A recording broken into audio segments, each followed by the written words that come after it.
Hello students, good morning. चलिए start करते हैं वेक्टर का अगला लेक्चर। आज हम इस लेक्चर में डॉट प्रोडक्ट का डिस्कशन करेंगे और ये चैप्टर काफ़ी इम्पोर्टेंट है 3D के पॉइंट ऑफ व्यू से भी, और ख़ुद भी ये चैप्टर इम्पोर्टेंट है। एग्ज़ाम में इसके ऊपर बहुत सारे क्वेश्चन देखने को मिलता है। क्रॉस प्रोडक्ट भी है जो 3D में काफ़ी ज़्यादा यूज होता है, तो वो अभी इस लेक्चर में नहीं हो पाएगा। इस लेक्चर में केवल हम लोग क्या करेंगे, डॉट प्रोडक्ट का डिस्कशन एंड इसके ऊपर प्रॉब्लम का प्रैक्टिस। चलिए सो स्टार्ट करते हैं। डॉट प्रोडक्ट क्या है ना, ये कैसे डिफाइंड होता है। तो याद रखिएगा, मान लेते हैं दो वेक्टर है, एक वेक्टर ए है और एक वेक्टर बी है।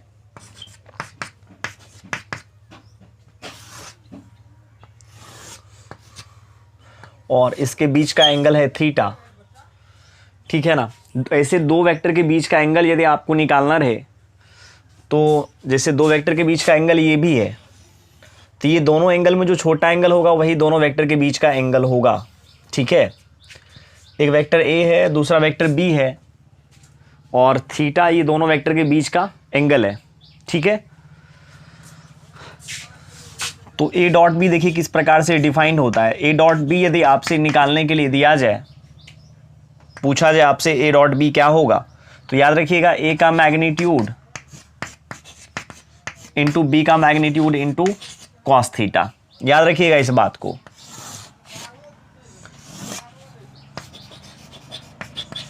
फिर थीटा कहां से कहां तक, 0 से पाई तक होगा, ठीक है। दो वेक्टर ए और बी के डॉट प्रोडक्ट को हम लोग ए डॉट बी से डिनोट करते हैं। और ए डॉट बी देखिए डिफाइन कैसे होता है, ए का मैग्नीट्यूड बी का magnitude into cos theta, where theta belongs to 0 to pi. तो चलिए इसका डेफिनेशन यदि आप चाहते हैं लिखने के लिए तो आप लिख सकते हैं ऐसे, let vector A and vector B are two non zero vector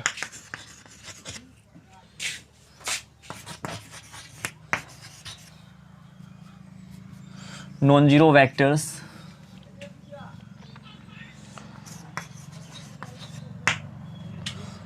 then dot product of vector A and vector B is denoted by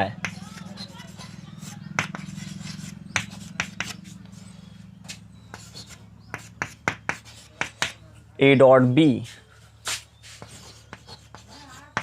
and is defined as, ठीक है। और देखिए डिफाइन कैसे होता है ए डॉट बी, तो A dot B equals to होता है क्या, ए का मैग्नीट्यूड बी का मैग्नीट्यूड इनटू कॉस थीटा। इस बात को आप याद रखिएगा। ए और बी नॉन जीरो वेक्टर होना चाहिए, ऐसा नहीं कि ए जीरो है बी जीरो नहीं है तब हम डॉट प्रोडक्ट निकालेंगे, तब तो कोई मतलब फ़ायदा ही नहीं है ना, क्योंकि जीरो से किसी भी नंबर में मल्टीप्लाई करने पर जीरो ही आता है। तो इसीलिए ये दोनों क्या होना चाहिए, नॉन जीरो होना चाहिए। समझ में आया क्या, वेक्टर ए और वेक्टर बी दो नॉन जीरो होना चाहिए। तो वेक्टर ए तथा वेक्टर बी के डॉट प्रोडक्ट को हम लोग इस प्रकार से डिनोट करते हैं। और ये देखिए डिफाइन कैसे होता है, इस प्रकार से, ठीक है। अब देखिए इसमें दो वेक्टर का डॉट प्रोडक्ट आप निकालने के लिए सीख गए, तो आप कितने सारे चीज़ आपसे पूछा जा सकता है ये डॉट प्रोडक्ट के हेल्प से। ध्यान दीजिएगा, क्योंकि आप जानते हैं वेक्टर ए डॉट बी क्या होता है। अभी हम यहाँ बताए हैं ए का मैग्नीट्यूड बी का मैग्नीट्यूड इंटू कॉस थीटा। पहला चीज़ आपको ए डॉट बी पूछेगा, है ना। उसके बाद फिर देखिए दूसरे नंबर पर आते हैं, कॉस थीटा भी आपसे पूछ सकता है। मतलब दो वेक्टर आपको दे देगा, है ना, दो वेक्टर आपको दिया हुआ रहेगा और आपसे ये पूछेगा कि कॉस थीटा आप ज्ञात कीजिए। तो कॉस थीटा कैसे निकालेंगे, तो देखिए मेरे को कॉस थीटा चाहिए, तो यहाँ से जो ए डॉट मतलब वेक्टर ए का मैग्नीट्यूड इंटू वेक्टर बी का मैग्नीट्यूड है, इससे क्या कीजिए ए डॉट बी को डिवाइड लगा दीजिए। मतलब इसको उठाइए इस साइड ले आइए, इधर मल्टीप्लिकेशन में, इधर आने के बाद डिवीजन में आ जाएगा। तो vector A dot B by vector A का मैग्नीट्यूड इंटू वेक्टर बी का मैग्नीट्यूड, ठीक है। उसके बाद देखिए आपसे ये भी पूछा जा सकता है थीटा क्या होगा, ठीक है ना। आपसे थीटा के बारे में भी पूछा जा सकता है, थीटा क्या होगा, थीटा हो जाएगा टेन इनवर्स, नहीं कॉस इनवर्स, मतलब यहाँ से कॉस को आप हटा दीजिए, और जो जैसे ही कॉस को आप LHS से RHS में लाएंगे तो इनवर्स में आ जाएगा।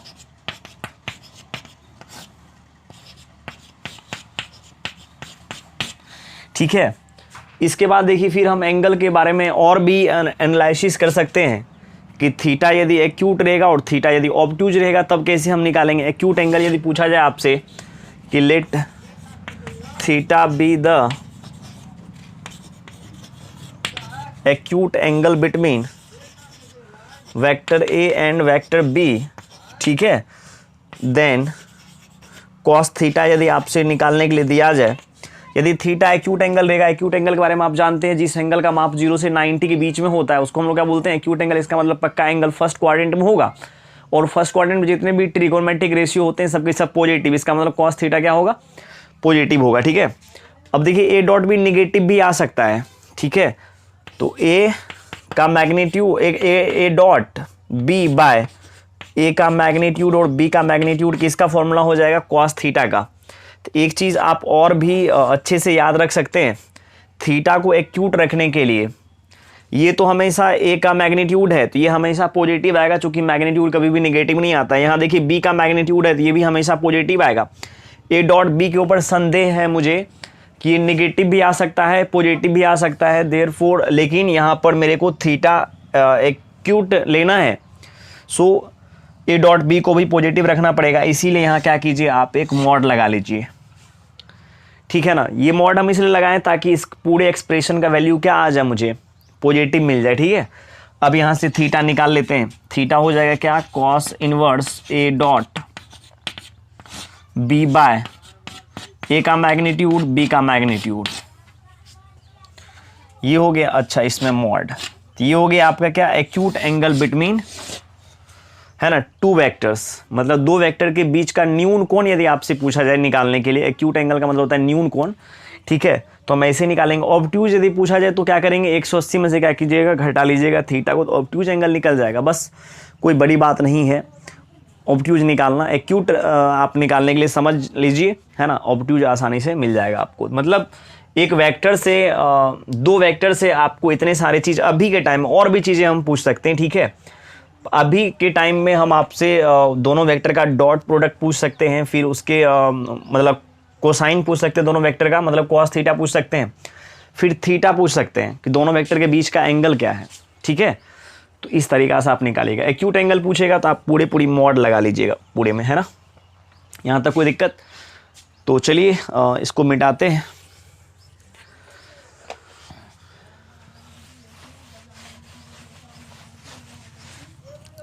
अब चलिए, ये काफ़ी इम्पोर्टेंट है। आप जानते हैं यूनिट वेक्टर आई जे के साथ क्या रिलेशन है।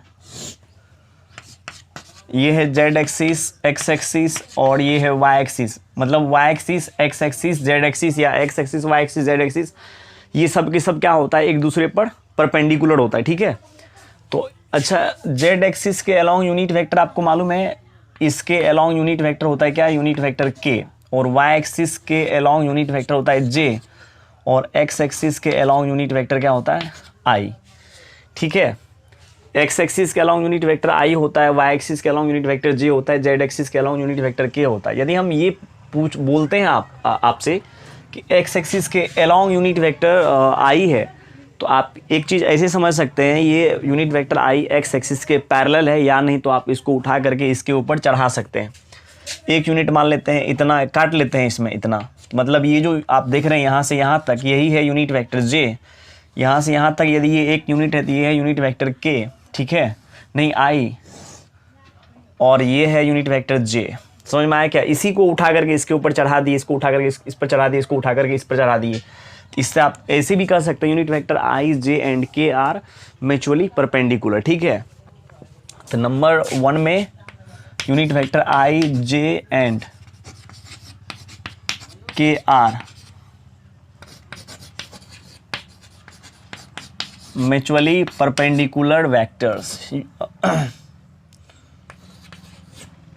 वेक्टर्स भी बोल सकते हैं एंड यूनिट वेक्टर्स भी बोल सकते हैं। ठीक है,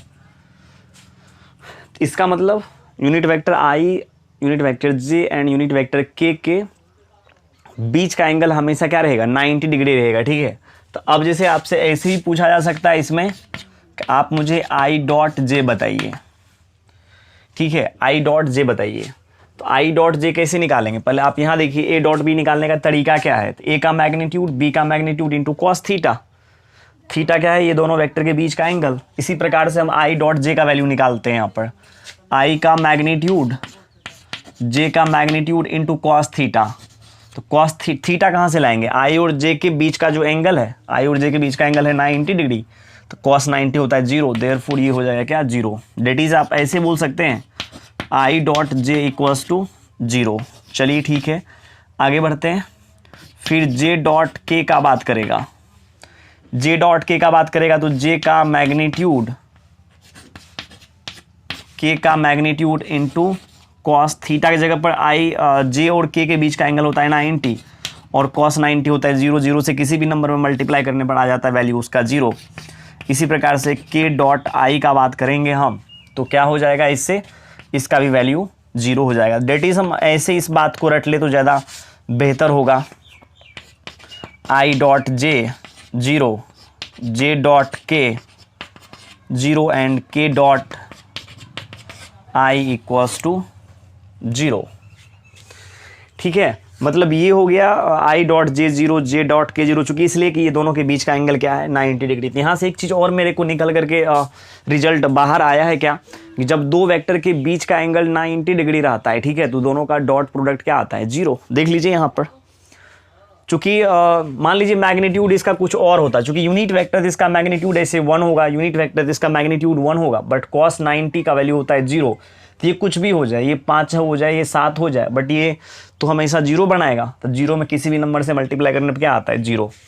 सो याद रखिएगा, जब दो वेक्टर एक दूसरे पर क्या रहेगा, परपेंडिकुलर, देन दोनों का डॉट प्रोडक्ट क्या आ जाएगा, 0 के बराबर, ठीक है। ये समझ में आया क्या, जब दो मतलब वेक्टर, यदि vector A and vector B non zero vector रहेगा तो वेक्टर ए और वेक्टर बी के डॉट प्रोडक्ट को ए डॉट बी से हम लोग डिनोट करेंगे। और देखिए डिफाइन कैसे होता है, A dot B equals to होता है ए का मैग्नीट्यूड बी का मैग्नीट्यूड इंटू कॉस थीटा, जहाँ थीटा क्या है, थीटा है ये दोनों वेक्टर के बीच का एंगल, जो कि हम पहले ही आपको वहाँ बता दिए थे। थीटा जो है मतलब एक्यूट नहीं, थीटा जो है दोनों के बीच का एंगल है। ऑब्ट्यूज भी हो सकता है, क्योंकि 0 से पाई के बीच में यदि कोई एंगल रहेगा तो उसमें एक्यूट भी है और ऑब्ट्यूज दोनों ही है, ठीक है।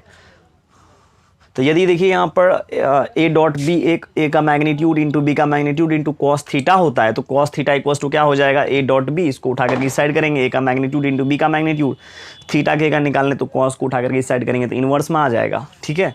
यदि theta acute angle between A and B रहेगा तो हम कॉस थीटा जब निकालेंगे तो निकाल तो लेंगे यही फॉर्मूला लगा करके, लेकिन उसमें मॉड लगा देंगे ताकि ये हमेशा पॉजिटिव आ जाए। और एक्यूट एंगल का मतलब ये होता है जिस एंगल का माप रहेगा 0 से 90, है ना, 0 से 90 यदि कोई भी एंगल रहेगा तो इसका मतलब वो फर्स्ट क्वाड्रेंट में लाई करेगा, और जितने भी एंगल फर्स्ट क्वाड्रेंट में लाई करेगा उन पर यदि आप ट्रिगोनोमेट्रिक रेशियो का वैल्यू निकालते हैं तो हमेशा क्या आएगा, पॉजिटिव। और ए डॉट भी निगेटिव भी आ सकता है, ठीक है, इसीलिए इसको पॉजिटिव बनाने के लिए हम ऐसा किए। चलिए आगे बढ़ते हैं।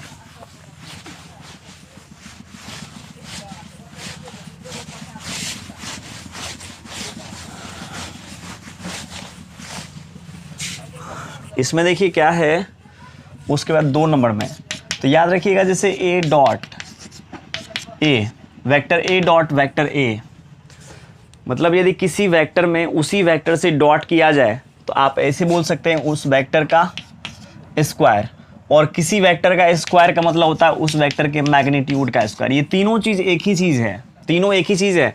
Vector A dot vector A का स्क्वायर आप बोल सकते हैं, जैसे एक्स इंटू एक्स क्या होता है, एक्स स्क्वायर, ठीक है। तो उसी प्रकार से वेक्टर ए डॉट, इसको डॉट पढ़िएगा, ए क्रॉस ए अलग चीज़ है, क्रॉस अलग चीज़ है, ठीक है ना। ये ऐसे नहीं कि ए क्रॉस ए भी ए स्क्वायर लिख लीजिएगा यहाँ पर,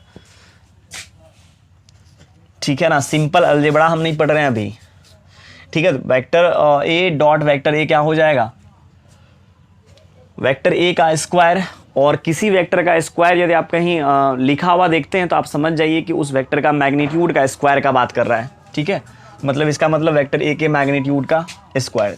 देखिए यहाँ पर तीसरा नंबर में vector A dot vector B में, vector A dot vector B में यदि आप बी डॉट ए भी लिख देते हैं तो कोई मतलब नहीं है। जैसे 4 गुना 5 होता है 20, तो 5 गुना 4 भी 20 होता है। लेकिन क्रॉस प्रोडक्ट के केस में ऐसा नियम नहीं है, जैसे ए क्रॉस बी क्रॉस ए के बराबर नहीं आता है, ठीक है। वहाँ पर क्यों नहीं आता है, वहाँ जब हम आपको पढ़ाने लगेंगे तो आपको महसूस हो जाएगा। लेकिन डॉट प्रोडक्ट में ऐसा कोई बात नहीं है, ठीक है। चूंकि आप ऐसे देख सकते हैं, जैसे ए डॉट बी है, ए डॉट बी, जैसे ही आप ऐसे समझिए कि दो वेक्टर का डॉट प्रोडक्ट निकालने का क्या मेथड है। दो वेक्टर के डॉट प्रोडक्ट को निकालने का मेथड है ए का डॉट, मतलब ये दोनों वेक्टर का डॉट इंटू कॉस, ये दोनों के बीच का एंगल थीटा है। तो बी डॉट ए निकालने का मतलब क्या होगा, बी का मैग्नीट्यूड ए का मैग्नीट्यूड इंटू दोनों के बीच का एंगल। इसी चीज़ को आप ऐसे भी लिख सकते हैं, ए का मैग्नीट्यूड बी का मैग्नीट्यूड इंटू कॉस थीटा। दोनों का देखिए RHS क्या है, बराबर है, सो LHS क्या आ जाएगा, बराबर आ जाएगा, ठीक है ना। सो इसका LHS भी क्या आएगा, बराबर आ जाएगा। तो चलिए अब इसमें आपको कोई संदेह नहीं रहा होगा। अब ये देखिए आपको सबसे ज़्यादा कहाँ समझ में आएगा ये बात, जैसे बच्चे को लगता है ना कि आई डॉट जे ही केवल 0 होता है, जे डॉट आई क्या होगा सोचने लगता है। तो आप समझ जाइएगा A dot B dot A के बराबर होता है। मतलब यदि आई डॉट जे 0 होगा तो जे डॉट आई भी क्या होगा, 0 हो जाएगा, ठीक है। उसी प्रकार से जे डॉट के यदि आप लिखते हैं 0 तो के डॉट जे भी आप निसंदेह आप 0 लिख सकते हैं। वेक्टर के डॉट, ठीक है, यूनिट वेक्टर आई यदि 0 लिखते हैं तो आई डॉट के भी आप क्या कीजिएगा, 0 लिख सकते हैं, ठीक है। क्लियर है। अच्छा, अब जैसे देखिए यहाँ पर आई डॉट आई क्या होगा, अभी हम जस्ट बोले हैं i dot I, A dot A vector A के मैग्नीट्यूड का स्क्वायर, तो आई डॉट आई। अब देखिए ये बीच का रिजल्ट है, तो इसको आप ऐसे भी आप क्या कीजिए दिमाग से निकाल भी सकते हैं, बट आप हमेशा याद रखिए मैग्नीट्यूड निकालना तो कितना आसान है ना। तो vector A dot A, vector A का मैग्नीट्यूड का स्क्वायर हम लोग याद रखेंगे, ठीक है ना। ये चीज़ ज़्यादा मतलब आपके लिए बेहतर है याद रखना। किसी भी वेक्टर में उसी वेक्टर से यदि आप मल्टीप्लाई करते हैं तो उस वेक्टर का मैग्नीट्यूड का स्क्वायर आप लिख सकते हैं। जैसे वेक्टर आई डॉट आई का मैग्नीट्यूड का स्क्वायर, और आई का मैग्नीट्यूड 1 हो जाएगा, 1 का स्क्वायर होता है क्या 1। तो जे डॉट जे, वेक्टर जे का मैग्नीट्यूड का स्क्वायर मतलब 1, के डॉट के का मैग्नीट्यूड का स्क्वायर मतलब 1 हो जाएगा।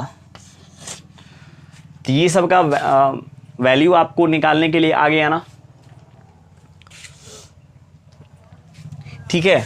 अब चौथा नंबर में देखिए क्या है कि जब वेक्टर ए वेक्टर बी के क्या रहेगा, परपेंडिकुलर। चलिए यहाँ पर ले लेते हैं, यहाँ पर let vector A perpendicular to vector B, then A dot B equals to, चलिए A dot B equals to पहले तो आप जानते हैं 0 होता है, ठीक है। यहाँ ले लेते हैं 0 ही, कोई दिक्कत नहीं है। ए डॉट बी क्या हो जाएगा 0। तो आप याद रखिएगा हमेशा कि जब वेक्टर ए, जब दो वेक्टर क्या रहेगा एक दूसरे पर परपेंडिकुलर, यदि कभी प्रूव्ड भी करना रहे, ठीक है, दोनों के बीच का एंगल आप क्या दिखा दीजिए, नहीं दोनों का डॉट प्रोडक्ट यदि 0 दिखा देते हैं आप, तो हमेशा आप ये मान करके चल सकते हैं ये होगा ही एक्चुअली कि दोनों वेक्टर एक दूसरे पर क्या आ जाएगा, परपेंडिकुलर, ठीक है। समझ में आया क्या। जब दो वेक्टर के बीच का एंगल 90 डिग्री रहेगा तो दोनों का डॉट प्रोडक्ट क्या आ जाएगा 0। इसका एक्सप्लेनेशन आप देख लीजिए कि vector A dot vector B निकालिए। पहले ए डॉट बी आप कैसे याद रखें, वेक्टर ए का मैग्नीट्यूड वेक्टर बी का मैग्नीट्यूड इंटू कॉस थीटा। समझ में आया क्या, कॉस थीटा, जहां पर थीटा क्या है वेक्टर ए और वेक्टर बी के बीच का एंगल, तो वेक्टर ए और वेक्टर बी के बीच का एंगल क्या है 90 डिग्री, और कॉस 90 होता है 0। जब हम इसको इससे मल्टीप्लाई करेंगे क्या आ जाएगा 0 के बराबर, ठीक है। जब दो वेक्टर एक दूसरे पर क्या रहेगा परपेंडिकुलर, तो दोनों के बीच का एंगल क्या आ जाएगा, नहीं मतलब दोनों का डॉट प्रोडक्ट क्या आ जाएगा 0, ठीक है। अब यहाँ चलिए जब दो वेक्टर क्या रहेगा पैरेलल रहेगा तो क्या कंडीशन हम लोग अप्लाई करते हैं, ठीक है ना। जब दो वेक्टर क्या रहेगा पैरेलल रहेगा तो उसके बीच में हम लोग कौन सा कंडीशन को अप्लाई करेंगे, इसके ऊपर ध्यान देना है आपको। क्वेश्चन नंबर 5 मतलब पॉइंट नंबर 5 है ना, let vector A and vector B are parallel, then देखिए जब दो वेक्टर क्या रहे, पैरेलल रहे, तो उसमें से किसी एक में, दोनों वेक्टर में से किसी एक में यदि आप कोई स्केलर से मल्टीप्लाई करते हैं तो दूसरे के बराबर वो हो जाता है, ठीक है, हो जाएगा। मतलब चाहे तो आप ऐसे बोल सकते हैं, जब वेक्टर ए वेक्टर बी के पैरेलल रहेगा, then vector A equals to T into vector B और vector B equals to lambda into vector A. इस केस में टी को हम कभी भी जीरो के बराबर नहीं ले सकते हैं, इस केस में भी टी को, लेमडा को हम कभी भी जीरो के बराबर नहीं ले सकते हैं। समझ में आया क्या? ये बात आप याद रखिएगा। वेक्टर ए यदि वेक्टर बी के पैरेलल रहेगा, ठीक है, तो क्या करेंगे हम, vector A equals to T into vector B लिख सकते हैं, या vector B equals to lambda into vector A लिख सकते हैं, ठीक है। पैरेलल होने पर तो यही कंडीशन है ना, पहले भी हम बता दिए, जब दो वेक्टर एक दूसरे के पैरेलल रहे या कोलिनियर रहे, पैरेलल भी बोल सकते हैं या कोलिनियर भी बोल सकते हैं, तो फिर कोई दिक्कत नहीं है। तो चलिए अब 6 नंबर में आते हैं। वेक्टर ए गिवन है, a1 into unit vector i, b1 into unit vector j plus क्या, c1 into unit vector k, and vector b equals to a2 into unit vector i, b2 into unit vector j and c2 into unit vector k। Then vector a dot b equals to, मतलब दो vector दिया हुआ रहेगा इस बार, ठीक है, दो vector आपको दिया हुआ रहेगा और उसके बाद उसका डॉट प्रोडक्ट आपको निकालना है। तो आप कैसे निकालेंगे? अभी ये दोनों दिया हुआ, इसका डॉट प्रोडक्ट निकालना है, तो कोई दिक्कत नहीं है, चलिए निकालते हैं। a1 into unit vector i, b1 into unit vector j, c1 into unit vector k, ठीक है, dot a2 into unit vector i plus b2 into unit vector j plus c2 into unit vector k, ठीक है। अब दोनों का जैसे देखिए dot निकालना है, जो मल्टीप्लिकेशन का मेथड आप पहले से जानते हैं, आप जानते हैं ना कैसे a plus B into A minus B को हम लोग A square minus B square लिखते हैं मल्टीप्लाई कर करके, है ना।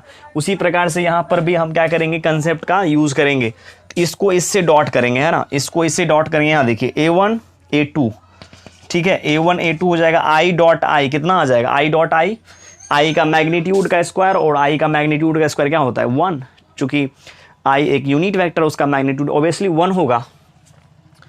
इसको इससे कर देते हैं, जो तरीका है करने का, मतलब इसको इससे ही करेंगे, फिर इसको इससे करेंगे, फिर इसको इससे करेंगे, ठीक है। रिजल्ट तो आप जानते ही हैं लिखने के लिए, इसको इससे करेंगे तो a1 a2, फिर i को i से करेंगे तो 1 हो जाएगा, ठीक है। उसके बाद फिर चलिए, फिर इसको इससे करेंगे, देखिए i डॉट j 0, तो a1 अब b2 i डॉट j 0 हो जाएगा, पूरी पार्टी तो 0 हो जाएगा ना। फिर उसके बाद इसको इससे करेंगे 0 लिखिए, चलिए फिर इसको इससे करेंगे तो 0 आ जाएगा, फिर इसको j वाला को j वाला के साथ करेंगे तो क्या आ जाएगा, b1 b2 इंटू 1, चूँकि j डॉट j क्या होता है 1 के बराबर आता है। फिर इसको इससे करेंगे तो आ जाएगा 0, ठीक है, फिर इसको इससे करेंगे तो आ जाएगा 0, फिर इसको इससे करेंगे तो आ जाएगा 0, इसको इससे करेंगे तो c1 c2। तो देखिए इसको हम ऐसे लिखेंगे, आप सबको एक जगह कर लेते हैं, a1 a2 plus b1 b2 plus क्या c1 c2, कितना equals to a dot b equals to,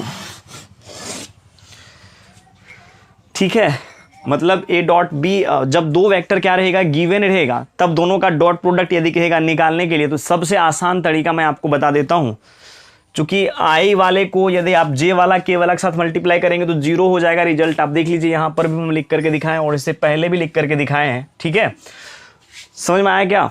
तो आप सीधा सीधा याद रखिए, i वाला के साथ मल्टीप्लाई होगा, j वाला के साथ, k वाला के साथ, तभी ये रहेगा, अन्यथा सबके सब 0 हो जाएगा। तो मेरा मानना ये है, जब आपको दो वेक्टर का डॉट प्रोडक्ट कहीं निकालने के लिए सीधा सीधा i वाला को i वाला के साथ, j वाला को j वाला के साथ एंड k वाला को k वाला के साथ मल्टीप्लाई करके ऐड कर लीजिए। समझ में आया क्या? a डॉट b आपको निकल जाएगा, ठीक है। अब चलिए यहाँ निकालते हैं, एक क्वेश्चन करते हैं, उसके बाद फिर आगे बढ़ेंगे।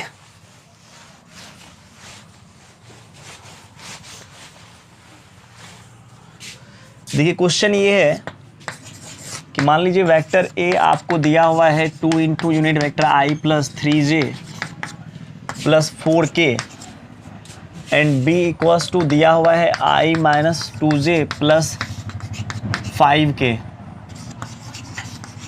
देन फाइंड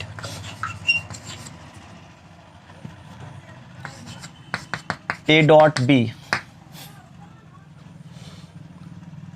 ए डॉट बी निकालना है, कॉस थीटा निकालना है when theta be the acute angle between vector A and vector B. ठीक है, दो वेक्टर देखिए यहां पर हम ले लिए हैं। अब मेरे को निकालना क्या क्या है, ए डॉट बी और कॉस थीटा निकालना है, जहां पर थीटा ए और वेक्टर बी के बीच का एक्यूट एंगल है। ठीक है, तो चलिए ए डॉट बी निकालते हैं। अभी हम जस्ट बोले हैं ए डॉट बी यदि निकालना रहेगा तो फर्स्ट वेक्टर में जो आई का कोफिशिएंट है, या तो आप ऐसे बोल सकते हैं स्केलर कंपोनेंट बोल सकते हैं। ठीक है, कोफिशिएंट बोलेंगे तो क्या होगा, गलत थोड़ी ना हो जाएगा। और यहाँ पर तो यूनिट वेक्टर आई का जो कोफिशिएंट है, यूनिट वेक्टर आई का जो सेकेंड वेक्टर में कोफिशिएंट है, दोनों का मल्टीप्लिकेशन, फिर यहाँ कर लीजिए +3 इंटू जे का कोफिशिएंट, फिर +4 इंटू फिर इस वेक्टर में के का कोफिशिएंट। बस इतना ही आपको करना है। तो ये क्या हो जाएगा, 2 - 6 + 20, 22 में से 6 जाएगा तो कितना बचेगा, क्या आपको महसूस हो रही है कुछ, 18 बचेगा, है ना, 18 या 16, अच्छा 16 बचेगा। ए डॉट भी निकल गया क्या, 16। अब देखिए एक नंबर का ये हो गया। 2 नंबर में मेरे को निकालना है कॉस थीटा।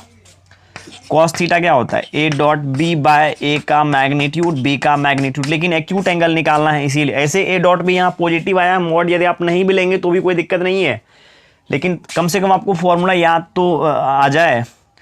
चलिए 16 बाय ए का मैग्नीट्यूड निकालने के लिए हम आपको इससे जस्ट पीछे वाले लेक्चर में बहुत सारा क्वेश्चन में बताए हैं। 2 का स्क्वायर, 3 का स्क्वायर, 4 का स्क्वायर, 2 का स्क्वायर हो जाएगा 4, 3 का स्क्वायर हो जाएगा 9, 4 का स्क्वायर हो जाएगा 16, फिर इसमें देखिए 1 हो जाएगा +4 हो जाएगा +25, है ना। तो ये हो जाएगा 16 बाय 16 9 25 4 29, और यहाँ पर देखिए 25 4 29 31, है ना, मतलब ये हो गया। अब इसको एक रूट में लेकर के आप मल्टीप्लाई कर सकते हैं, कोई बड़ी बात नहीं है। एक रूट में इसको आप ले लीजिएगा, 29 इंटू कितना 30, ठीक है, कॉस थीटा = निकल गया। बस इतना सारा चीज़ आप आसानी से निकाल सकते हैं, ये सब चीज़, है ना, कोई भारी बात नहीं है इसको सॉल्व करना, या ए डॉट बी निकालना, या ए का मतलब कॉस थीटा निकालना, या थीटा यदि आपसे पूछता तो थीटा = हो जाता है, इस कॉस को उठा करके इस साइड ले जाते, कॉस इनवर्स 16 बाय 29 इंटू 30 का स्क्वायर रूट। समझ में आया क्या, मतलब काफ़ी आसान है, कोई ज़्यादा टफ नहीं है ये काम करना। बस आप जितना आपको हम बताते हैं उतना को आप केवल फॉलो कीजिए और समझने का प्रयास कीजिएगा। तो चलिए अब इसको मिटाते हैं।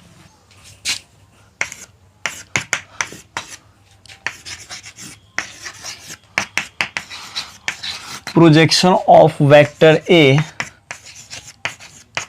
ऑन वेक्टर बी, है ना, मतलब वेक्टर ए का प्रोजेक्शन वेक्टर बी पर निकालना है। तो एक चीज आप यहां ध्यान दीजिएगा, प्रोजेक्शन हम लोग बोलते किसको है, पहले इधर समझ लेते हैं, उसका इसका क्या फॉर्मूला होता है निकालने का, वो हम डिस्कशन कर लेंगे। जैसे देखिए वेक्टर ए है और यहां देखिए ये क्या है, वेक्टर बी है, और वेक्टर ए का प्रोजेक्शन निकालना है वेक्टर बी पर। आप ऐसे ही बोल सकते हैं, प्रोजेक्शन का मतलब प्रक्षेप होता है ना, या तो आप ऐसे समझे परछाई समझते हैं ना। यदि वेक्टर ए का प्रोजेक्शन मेरे को वेक्टर बी पर निकालना है, इसका मतलब देखिए क्या होता है, पहले आप मतलब समझिए प्रोजेक्शन का। आप हिंदी और इंग्लिश वर्ड से कोई मतलब नहीं है ना। यदि इस वेक्टर का मतलब वेक्टर बी का प्रोजेक्शन यदि मेरे को वेक्टर ए पर निकालना रहेगा, तो वेक्टर बी के हेड से और वेक्टर बी के टेल से, ठीक है, वेक्टर बी के हेड से और वेक्टर बी के टेल से क्या करेंगे, हम परपेंडिकुलर डाल देंगे जिस वेक्टर पर प्रोजेक्शन मेरे को निकालना रहेगा। जैसे इस वेक्टर का प्रोजेक्शन वेक्टर बी का प्रोजेक्शन वेक्टर ए पर निकालना है, तो यहां से क्या करेंगे, इस पर परपेंडिकुलर डाल देंगे, और इसके टेल से भी क्या करेंगे, जिस पर निकालना है उस पर परपेंडिकुलर डाल देंगे। ठीक है, ये जो परपेंडिकुलर है इसी का लेंथ, मान लीजिए ये एल है और ये एम है, तो इसी जो एल एम, यही जो एल एम है ना, इसी को हम लोग क्या बोलेंगे, प्रोजेक्शन ऑफ वेक्टर अच्छा, यहाँ projection of vector B on A हो गया।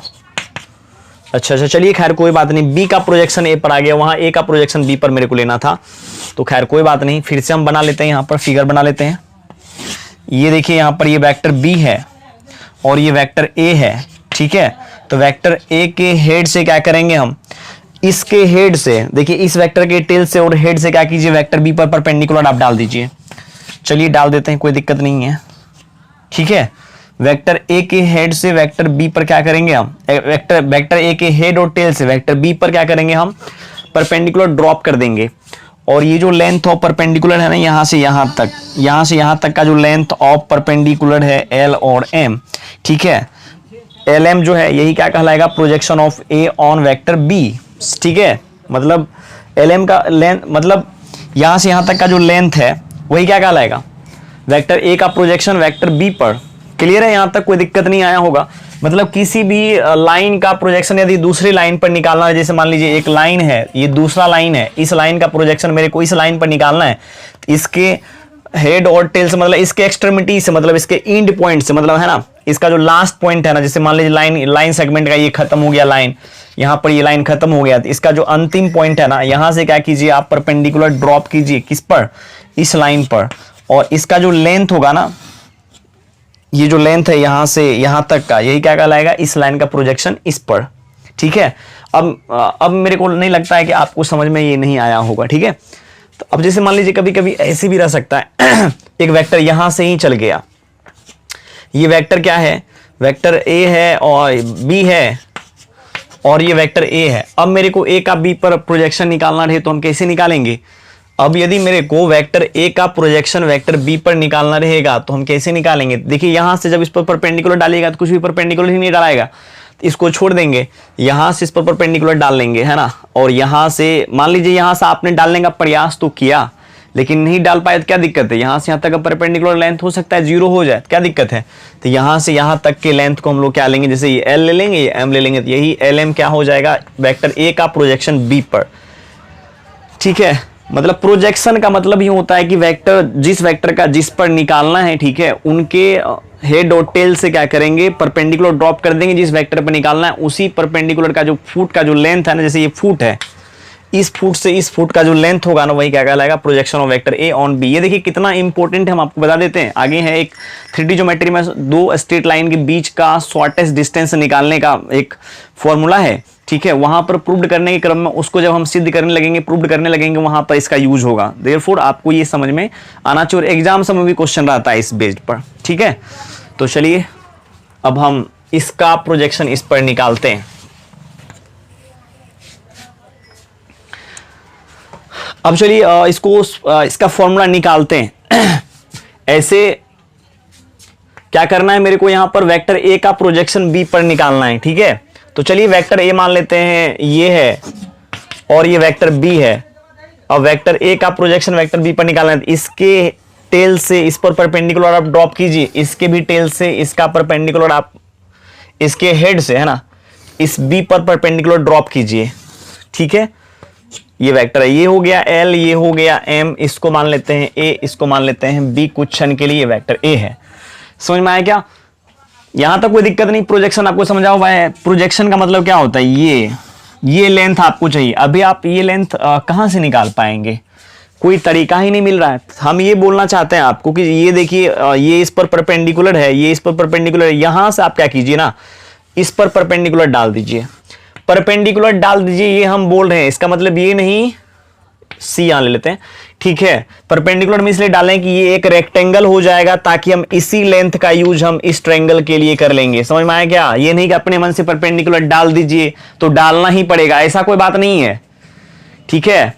ऐसा बिल्कुल भी कोई बात नहीं है। हम तो आपको ये बोल रहे हैं कि यही लेंथ मेरे को निकालना है, इसको हम एक रेक्टेंगल बना लेते हैं। यदि हम AC निकाल लें तो आप समझ जाइएगा कि सर जो है LM निकाल लिए, है ना, क्योंकि ये इस पर परपेंडिकुलर है, यहां से जब इस पर परपेंडिकुलर ड्रॉप करेंगे तो ये हो जाएगा क्या, एक रेक्टेंगल। और रेक्टेंगल का आप जानते हैं आमने सामने का साइड का लेंथ क्या होता है, इक्वल, तो LM बराबर क्या आ जाएगा, AC। क्लियर है यहां तक। अब देखिए इस एंगल को हम थीटा मान लेते हैं, थीटा हम अपने मन से माने थे। याद रखिएगा किसी भी क्वेश्चन में को बनाने क्रम में जितने भी पैरामीटर अपने मन से हम लेते हैं, ठीक है, सबको एलिमिनेट भी करना रहता है। यहां हम थीटा लें तो कोई आदमी अल्फा ले सकता है, कोई बीटा ले सकता है, कोई गामा ले सकता है, कोई कुछ और चीज ले सकता है, ठीक है। बट यहां देखिए हम थीटा क्यों लिए हैं, ध्यान दीजिएगा। मेरे को निकालना है ये लेंथ, यदि ये लेंथ निकल गया तो LM निकल गया, आपको मालूम है ये बात, ठीक है। ये लेंथ कैसे निकलेगा, ये थीटा है, ये देखिए एक राइट एंगल ट्रायंगल आपको महसूस हो रही है। अच्छा, किसी राइट एंगल ट्रायंगल का आप लोग पढ़े होंगे ये हाइट एंड डिस्टेंस चैप्टर, ठीक है। यदि आपको कोई आदमी ये बोलता कि ये थीटा आपको गिवन है, ठीक है, और ये गिवन है, मान लीजिए H है और आपको निकालना है B, तो कोई भी व्यक्ति चाहे कोई भी आदमी कौन सा फॉर्मूला वो लगाना ज्यादा पसंद करता, कॉस थीटा, हाँ है ना, कॉस थीटा वो लगाना पसंद करता। यदि ये निकालना है तो कॉस थीटा इक्वल्स टू क्या होता है, कॉस थीटा इक्वल्स होता है B बाय H। अब H B निकालना है तो H इधर मल्टीप्लाई हो जाएगा, cos theta equals to B हो जाएगा। तो इसका मतलब देखिए यहां पर ये वेक्टर B पर जो हम परपेंडिकुलर ड्रॉप किए हैं इसका लेंथ है LM और मेरे को निकालना है ये, तो इसका AC क्या हो जाएगा, AC किसके बराबर आएगा, AC वेक्टर AC नहीं, AC एक लेंथ को रिप्रेजेंट कर रहा है, प्रोजेक्शन एक लेंथ को रिप्रेजेंट करता है, ठीक है। तो AC यदि मेरे को निकालना रहेगा तो AC क्या होगा, वेक्टर A का मैग्नीट्यूड इनटू कॉस थीटा। बस आप देख सकते हैं ना, यदि ये निकालना है तो इतना कॉस थीटा, यदि यहां से यहां तक आपको ये चाहिए तो वेक्टर A का मॉड साइन थीटा हो जाता। मेरे को चाहिए केवल ये, प्रोजेक्शन तो यही देता है ना।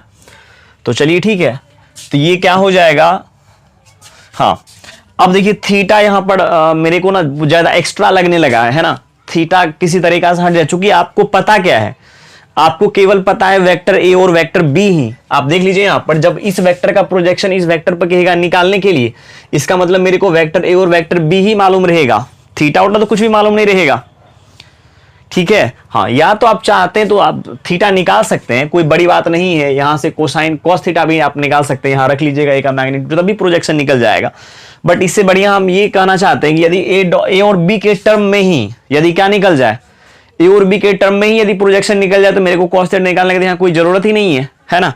तो देखिए यहाँ पर ये मेरे को लग रहा है कि A और B के टर्म में आ सकता है। वो कैसे, जैसे वेक्टर A का देखिए यहाँ मैग्नीट्यूड है, काश यहाँ पर वेक्टर B का मैग्नीट्यूड हो जाता तो ये पूरी A डॉट B में तब्दील हो जाता है ना। और B का मॉड अपने मन से दिए हैं इसीलिए इसको बैलेंस कर लेंगे, ठीक है। अब देखिए वेक्टर A का मैग्नीट्यूड वेक्टर B का मैग्नीट्यूड इनटू कॉस थीटा को हम लोग क्या बोल सकते हैं, vector A dot vector B by vector B का मैग्नीट्यूड। अब देखिए आपको वेक्टर A और वेक्टर B मालूम था वहां पर, और दोनों का डॉट प्रोडक्ट आप निकाल सकते हैं और वेक्टर B का मैग्नीट्यूड निकाल सकते हैं। थीटा ऑटोमेटिक खत्म हो गया कि नहीं हो गया, थीटा हम जितने भी टर्म्स अपने मन से माने थे, ठीक है, वो सब के सब क्या हो गया, खत्म हो गया। यही इसका एक्सप्लेनेशन है। चलिए अब यहां पर निकालते हैं। अब देखिए यहां पर वेक्टर A का प्रोजेक्शन वेक्टर B पर निकालना है। जब वेक्टर A का प्रोजेक्शन B पर निकालना रहेगा तो दोनों का पहले डॉट प्रोडक्ट लीजिएगा, जिस वेक्टर का जिस पर निकालना है पहले दोनों का डॉट जिस पर निकालना है उसके मैग्नीट्यूड से भाग लगा दीजिएगा। देख लीजिए हम B पर निकालना था तो B के मैग्नीट्यूड से क्या किया, हम डिवाइड लगा दिए, ठीक है। तो यहां पर क्या हो जाएगा, vector A dot vector B by vector B का मैग्नीट्यूड, इसका इस पर निकालना है तो इसके मॉड से भाग लगाएंगे दोनों का डॉट करके। अब जैसे मान लीजिए यदि A नंबर में है, B नंबर में यदि आपसे ये पूछा जाए projection of vector B on vector A, तो हम क्या करेंगे, तब भी दोनों का डॉट प्रोडक्ट लेंगे, ठीक है, और फिर जिस पर निकालना है उसके मैग्नीट्यूड से डिवाइड लगाएंगे। ओके, तो अब चलिए इस पर एक क्वेश्चन कर लेते हैं।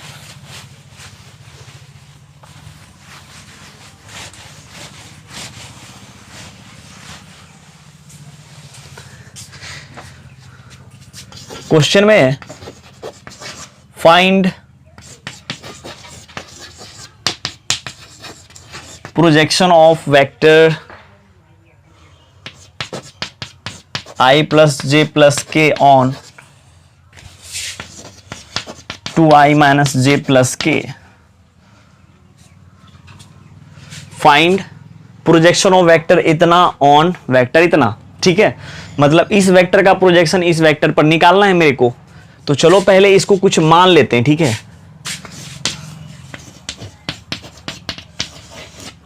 ए मान लेते हैं, ऊपर वाले को यूनिट वेक्टर आई प्लस जे प्लस क्या के, और vector B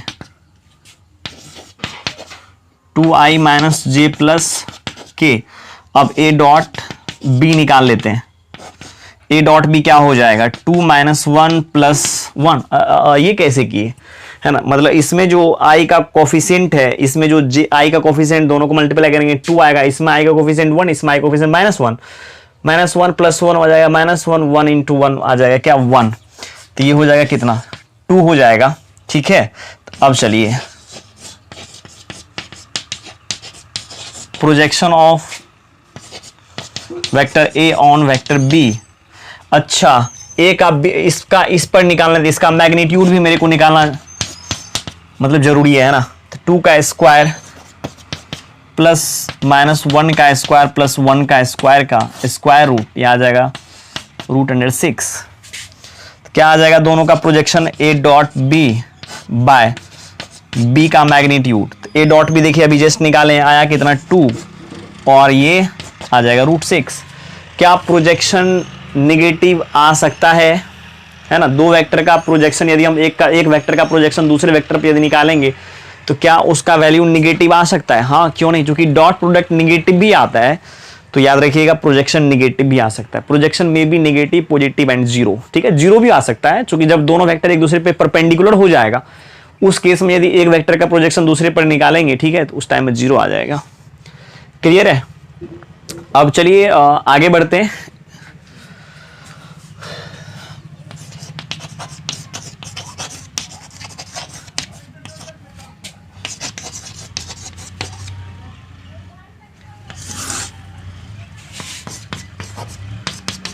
vector A plus vector B का होल स्क्वायर। यदि vector A plus vector B का होल स्क्वायर यदि आपको निकालने के लिए दिया जाए तो आप जैसे ए प्लस बी का होल स्क्वायर वहां रटे हैं ना, डॉट प्रोडक्ट में भी वैसे ही याद कीजिए। क्या हो जाएगा, वेक्टर ए का स्क्वायर। लेकिन वेक्टर ए का स्क्वायर तो हम बोलेंगे, चलिए पहले लिखते हैं, वेक्टर ए का स्क्वायर प्लस वेक्टर बी का square plus 2 into A B होता है, वहां ए डॉट बी बोलेंगे। लेकिन हम आपको बोले कि वेक्टर ए का स्क्वायर से ज्यादा अच्छा लगता है मेरे को वेक्टर ए का मैग्नीट्यूड का स्क्वायर बोलना। ठीक है, सो हम क्या करेंगे, इसको ऐसे बोलेंगे, वेक्टर ए का मैग्नीट्यूड का स्क्वायर प्लस वेक्टर बी का मैग्नीट्यूड का square plus 2 into vector A dot vector B. तो चलिए डेट इज आप ऐसे बोल लीजिए, vector A plus vector B का whole square equals to vector A का स्क्वायर प्लस वेक्टर बी का square plus 2 into vector A dot vector B.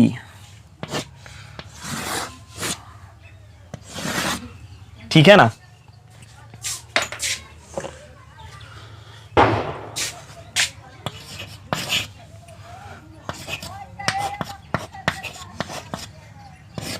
अब जैसे देखिए वेक्टर ए माइनस बी का होल स्क्वायर यदि आपसे पूछा जाए तो आप क्या बताएंगे, तो इसका भी बस बात वही रहेगा, वेक्टर ए का मैग्नीट्यूड का स्क्वायर। अब तो वेक्टर ए का स्क्वायर को हम वेक्टर ए का मैग्नीट्यूड का स्क्वायर बोलने का आदत बना लेते हैं। ठीक है, तो चलिए वेक्टर ए का मैग्नीट्यूड का स्क्वायर प्लस वेक्टर बी का मैग्नीट्यूड का square minus 2 into A dot vector B. चलिए ठीक है, अब देखिए यहां पर vector A plus vector B into vector A minus vector B. वहां पर जो आप अलजेब्रा में पढ़े फॉर्मूला वेक्टर मतलब A plus B into A minus B क्या होता है, A square minus B square. यहां भी वही बात होगा कि vector A plus vector B into vector A minus vector B को हम लोग क्या लिखने का आदत बनाएंगे, वेक्टर ए का स्क्वायर का मतलब वेक्टर ए का मैग्नीट्यूड का स्क्वायर माइनस वेक्टर बी का मैग्नीट्यूड का स्क्वायर। ठीक है, अब जैसे देखिए vector A plus vector B plus vector C का होल स्क्वायर रहेगा, इसको हम क्या लिखेंगे, इसको ऐसे लिखेंगे, वेक्टर ए का मैग्नीट्यूड का स्क्वायर प्लस वेक्टर बी का मैग्नीट्यूड का स्क्वायर प्लस वेक्टर सी का मैग्नीट्यूड का स्क्वायर। जैसे वहां पर आप याद किए हुए A plus B plus C का होल स्क्वायर क्या होता है, A plus B plus C का होल स्क्वायर क्या होता है, A square plus B square plus C square plus 2ab plus 2bc plus 2ca। ठीक है, उसी प्रकार से यहाँ पे हम लोग ऐसे ही याद रखेंगे, वेक्टर ए का मैग्नीट्यूड ए स्क्वायर, जैसे ही वेक्टर ए का स्क्वायर बोलेंगे वहां पर हम ऐसे याद करेंगे वेक्टर ए का मैग्नीट्यूड का स्क्वायर। ठीक है, तो यहाँ हम क्या करेंगे, ए वेक्टर ए का मैग्नीट्यूड का स्क्वायर प्लस वेक्टर बी का मैग्नीट्यूड का स्क्वायर प्लस वेक्टर सी का मैग्नीट्यूड का square into 2 plus 2 into vector A dot B plus, अच्छा 2 कॉमन ही कर लेते हैं सभी में से, है ना। यानी तो चलिए जो आप याद किए वो ज्यादा आसान होता है बच्चे को समझना, है ना, क्योंकि आपको पहले से वो चीज याद है। 2ab plus 2bc plus 2ca, 2ab plus 2bc, है ना, प्लस 2ca, ठीक है। अच्छा, तो अब यहां देखिए हम इसी चीज को हम ऐसे भी समझ सकते हैं, वेक्टर ए का मैग्नीट्यूड का स्क्वायर प्लस वेक्टर बी का मैग्नीट्यूड का स्क्वायर प्लस वेक्टर सी का मैग्नीट्यूड का स्क्वायर प्लस क्या 2 कॉमन कर लेते हैं, तो vector A dot B plus B dot C plus C dot A, ठीक है। और ये किसका फॉर्मूला है, vector A plus vector B plus vector C का होल स्क्वायर, ठीक है ना। यहां तक बिल्कुल भी समझने में आपको दिक्कत नहीं आया होगा। ए प्लस बी का, vector A plus vector B का होल स्क्वायर यदि आपको कहीं निकालने के लिए, ठीक है, तो आप क्या करेंगे, वेक्टर ए का मैग्नीट्यूड का स्क्वायर प्लस वेक्टर बी का मैग्नीट्यूड का square plus 2 into vector A dot vector B बोलेंगे हम, ठीक है ना। फिर vector A minus vector B का यदि आपको होल स्क्वायर पूछा जाए तो आप क्या कहेंगे, वेक्टर ए का मैग्नीट्यूड का स्क्वायर प्लस वेक्टर बी का मैग्नीट्यूड का square minus 2 into vector A dot vector B.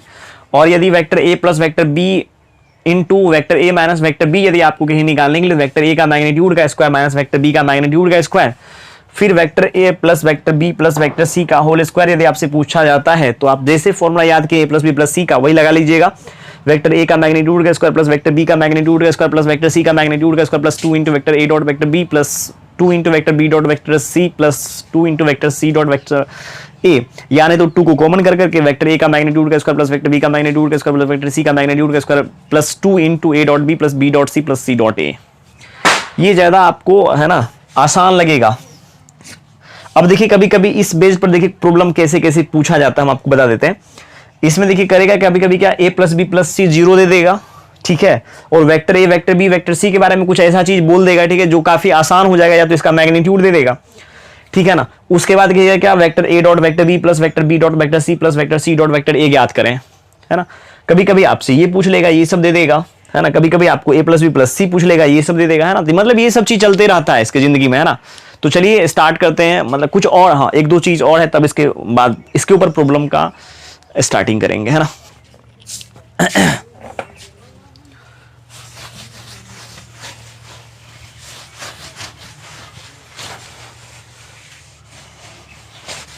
वो देखिए ये है, ऐसे बच्चे लोगों को ज्यादातर ये सब बिल्कुल चमक जाता है, ठीक है, ये सब बिल्कुल ही उसको दिक्कत नहीं आता है समझने में। इस बात को आप जानिए, एक चीज आप रट जाइए, आपको हम रटने के लिए बोल रहे हैं। यदि आपको कहीं मॉड एक्स दिख रहा है, ठीक है, हम बहुत बार बोले हैं लेक्चर में, कभी कभी होता क्या है, बहुत सारे बच्चे शुरू से लेक्चर को फॉलो नहीं करते हैं, तो उसके लिए हम ये बात बता रहे हैं। मॉड एक्स का मतलब होता है एक्स नहीं, किसी भी नंबर के स्क्वायर का स्क्वायर रूट। बस याद रखिएगा, एक्स का जो स्क्वायर होगा उसका जो हम लोग स्क्वायर रूट लेंगे वही क्या होगा, मॉड एक्स, ठीक है। तो यदि आपसे कोई आदमी ये पूछे vector A plus vector B का मॉड निकालना है, ठीक है, vector A plus vector B का मॉड निकालना है, और आपको ए और बी दिया हुआ नहीं है, वेक्टर ए और बी बिल्कुल दिया हुआ नहीं है, केवल मैग्नीट्यूड दे दिया और ए डॉट बी दे दिया, ए और बी का मैग्नीट्यूड दे दिया, ए डॉट बी दे दिया, तब इसको हम कैसे सोचेंगे, ठीक है। तो आप ऐसे समझिए, इसको याद रखने का तरीका है vector A plus vector B का होल स्क्वायर। देख लीजिए यहां पर एक्स का मॉड है तो एक्स स्क्वायर का फिर क्या, स्क्वायर रूट। अभी देखिए ए प्लस बी का होल स्क्वायर जस्ट अभी हम यहां पर आपको बताए हैं, ये क्या होता है, वेक्टर ए का मैग्नीट्यूड का स्क्वायर प्लस वेक्टर बी का मैग्नीट्यूड का square plus 2 into A dot vector B, ठीक है। अब चलिए 2 नंबर में, जैसे vector A minus vector B का मैग्नीट्यूड आपसे पूछ दिया जाए तो आप क्या करेंगे, वेक्टर ए प्लस नहीं, vector A minus vector B का होल स्क्वायर का स्क्वायर रूट बोलेंगे। इसको आप जानते हैं, है ना, इसको आप जानते हैं एक्सपेंड करने, जैसे कि अभी यहां पर हम करके आपको दिखाएं। केवल आपको यही ठो याद रखना है, इतना को हम इतना लिख सकते हैं, इतना को इतना लिख सकते हैं, बाद में तो आप जानते ही हैं ऑलरेडी, है ना। तो ये क्या हो जाएगा, वेक्टर ए का मैग्नीट्यूड का स्क्वायर प्लस वेक्टर बी का मैग्नीट्यूड का square minus 2 into vector A dot vector B, square root तो इस पर लगेगा ही। 3 नंबर में देखिए vector A plus vector B plus vector C का मैग्नीट्यूड, ठीक है। तब चलिए अब इसका यदि आपसे वैल्यू पूछा जाए A plus B plus C का मैग्नीट्यूड, तो ये क्या हो जाएगा, vector A plus vector B plus vector C का होल स्क्वायर का स्क्वायर रूट। और इसको चलिए अब हम इसको तोड़ते हैं, वेक्टर ए का मैग्नीट्यूड का स्क्वायर प्लस वेक्टर बी का मैग्नीट्यूड का स्क्वायर प्लस वेक्टर सी का मैग्नीट्यूड का square plus 2 into vector A dot vector B plus B dot vector C plus C dot vector A, ठीक है। ये आ गया इसका मतलब, ये 3 टाइप का चीजें रहेगा आपके सामने में और इसका वैल्यू निकालने के लिए आपसे पूछेगा। चलिए अब इसके ऊपर प्रॉब्लम पहले करते हैं।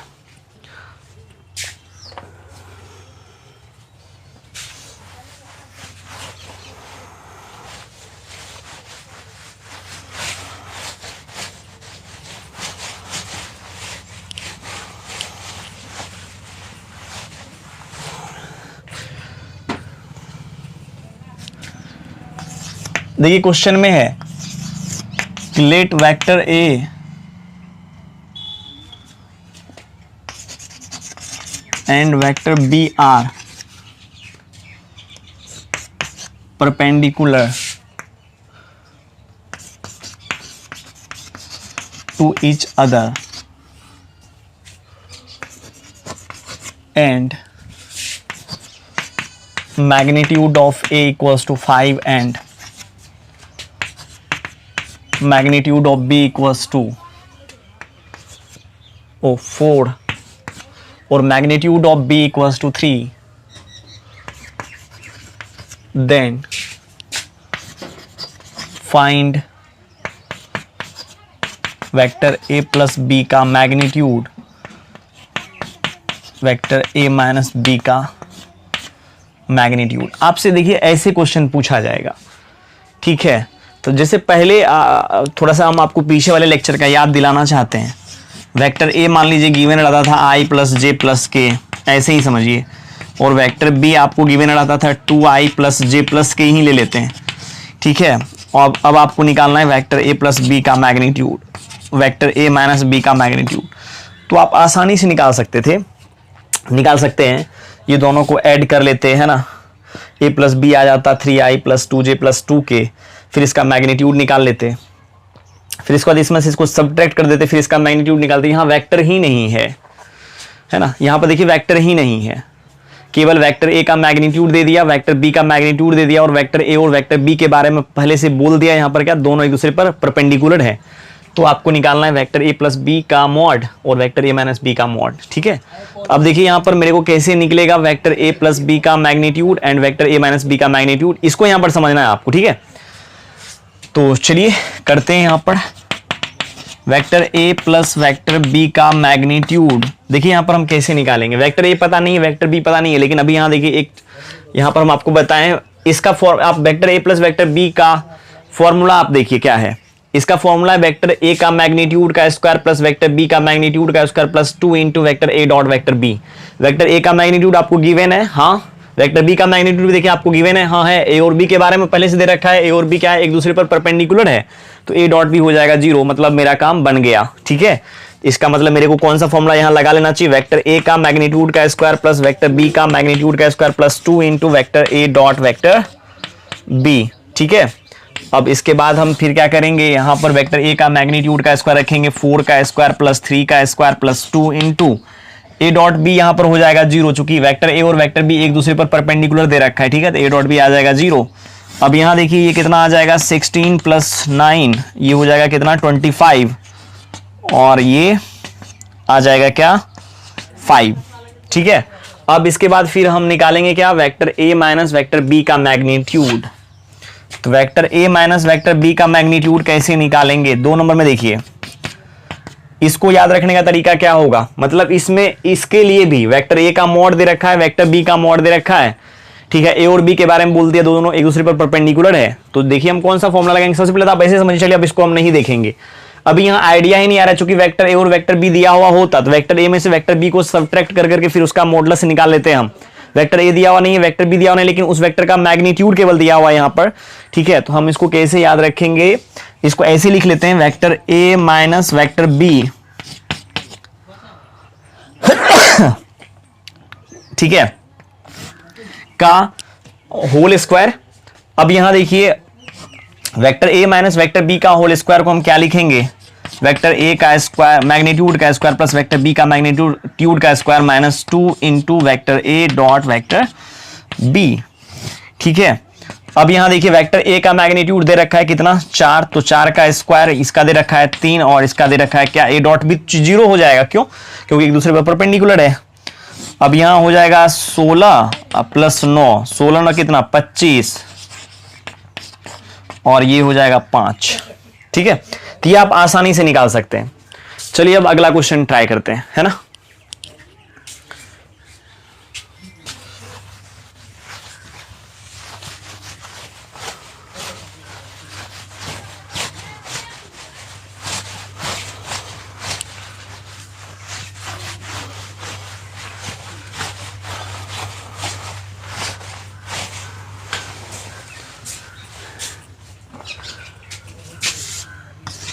क्वेश्चन में देखिए क्या है, let vector A vector B and vector C are unit vector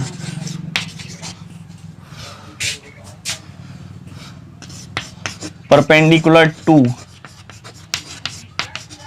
each other,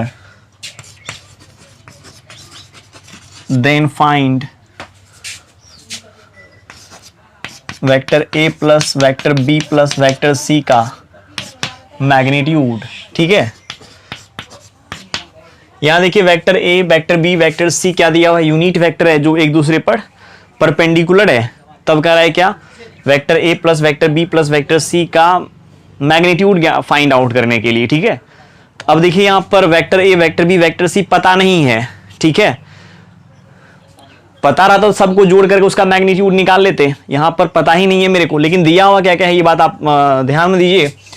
vector A vector B vector C unit vector, इसका मतलब वेक्टर ए का भी मैग्नीट्यूड 1 के बराबर आएगा, वेक्टर बी का भी मैग्नीट्यूड 1 के बराबर एंड वेक्टर सी का भी मैग्नीट्यूड 1 के बराबर। अब देखिए कह रहा है क्या, एक दूसरे पर परपेंडिकुलर भी है, तो इसका मतलब ए डॉट बी यदि हम निकालते हैं तो 0 आ जाएगा, बी डॉट सी निकालते हैं तो 0 आ जाएगा एंड सी डॉट ए निकालते हैं तो क्या आ जाएगा, 0 के बराबर आ जाएगा। अब चलिए ये सब निकल गया ना, अब मेरे को जो निकालना है उसके ऊपर आते हैं, ये निकालना है। इसके अलावा आप कुछ कर भी नहीं सकते हैं ना, ऐसा तो नहीं है कि और भी कुछ इसमें हम लगा सकते हैं, कुछ भी नहीं लगा सकते अब मेरे को a plus B plus C का मैग्नीट्यूड का फॉर्मूला को लिख लेना चाहिए। देखते हैं उसमें उसका क्या क्या रिक्वायरमेंट है, वो यहाँ पर है लिखा हुआ या नहीं लिखा हुआ है। तो क्या आ जाएगा यहाँ, vector a plus vector B plus vector C का होल स्क्वायर का स्क्वायर रूट, और जब आप इसको देखेंगे तो आ जाएगा क्या, वेक्टर ए का मैग्नीट्यूड का स्क्वायर वेक्टर बी का मैग्नीट्यूड का स्क्वायर प्लस वेक्टर सी का मैग्नीट्यूड का square plus 2 into vector A dot B plus vector B dot C plus vector C dot A. ठीक है, इसका मैग्नीट्यूड 1 का स्क्वायर प्लस 1 का स्क्वायर प्लस 1 का स्क्वायर प्लस 2 इंटू ये हो जाएगा 0 और इसके बाद ये आ जाएगा √3।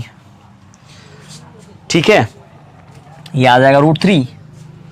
अब देखिए बहुत जगह मतलब क्वेश्चन इस प्रकार से भी रहता है, क्वेश्चन देखिए क्या रहेगा, if vector A plus vector B plus vector C equals to 0 vector and magnitude of vector A equals to 1, magnitude of vector B equals to 2 and magnitude of C equals to 3, then find A dot B plus vector B dot C plus C dot A। मतलब ऐसे भी पूछा जा सकता है कि vector A plus vector B plus vector C equals to, यदि 0 vector है और वेक्टर A का मैग्नीट्यूड दे रखा है 1 एंड वेक्टर B का मैग्नीट्यूड 2 एंड वेक्टर C का magnitude 3, then find vector A dot vector B plus vector B dot vector C plus vector C dot vector A. ठीक है ना, मतलब मेरे को ये निकालना है। अब ये कैसे निकलेगा? अच्छा, आप मुझे अब समझा सकते हैं कि ये कैसे निकलेगा। आप देखिए यहाँ पर गिवन क्या है, पहले आप ये देखिए vector a plus vector b plus vector c equals to 0 vector दिया हुआ है ना। तो आप यहाँ याद रखिए कि a b b c c a का जो है ना फ्लेवर आपको कहाँ से महसूस हो रही है। मेरे को तो ऐसा लग रहा है ना कि इसका फ्लेवर जो है ना a plus B plus C का होल स्क्वायर में कहीं ना कहीं है। देख लीजिए यहाँ पर a plus B plus C का होल स्क्वायर में है, a dot B B dot C C dot A. इसका मतलब मेरे को स्क्वायर कर देना चाहिए यहाँ पर, स्क्वायरिंग इन बोथ साइड, ठीक है।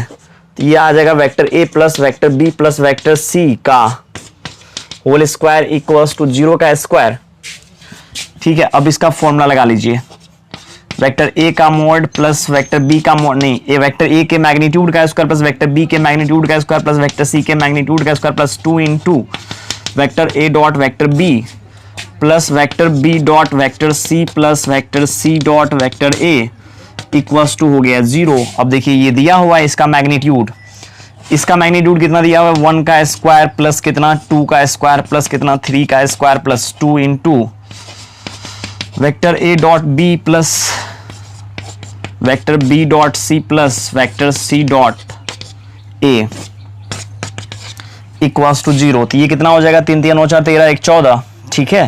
तो ये आ जाएगा 14 plus 2 into vector a dot vector b plus vector b dot vector c plus vector c dot vector a equals to 0।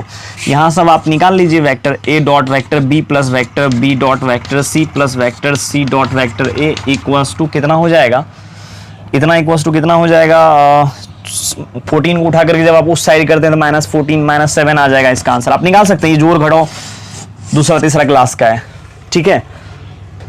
समझ में आया या नहीं आया? आ गया होगा शायद, मुझे पता है, क्योंकि इस बेस पे बहुत सारा प्रॉब्लम अभी लगा दिए हैं। चलिए एक और क्वेश्चन ट्राई करते हैं।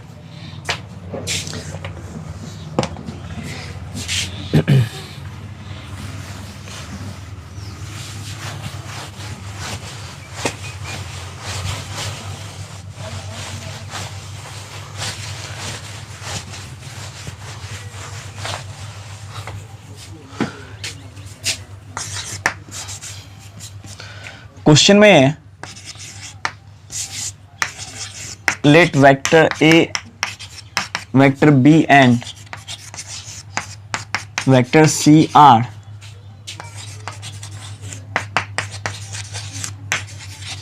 Unit vectors, let vector a vector b and vector c are unit vectors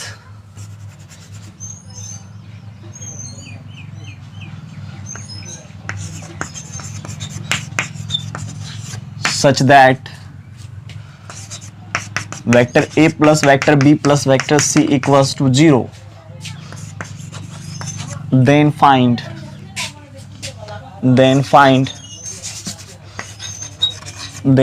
vector a dot vector b plus vector b dot vector c plus vector c dot vector a equals to 0, ठीक है।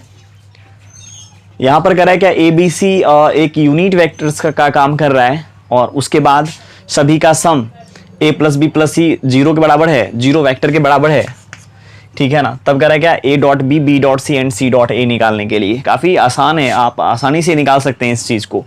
हम यहाँ निकाल देते हैं आपका, आप H W इसको समझ लीजिएगा और बनाइएगा इसको, पहले खुद से ट्राई कीजिएगा। Vector a plus vector b plus vector c equals to दिया हुआ है क्या 0, ठीक है।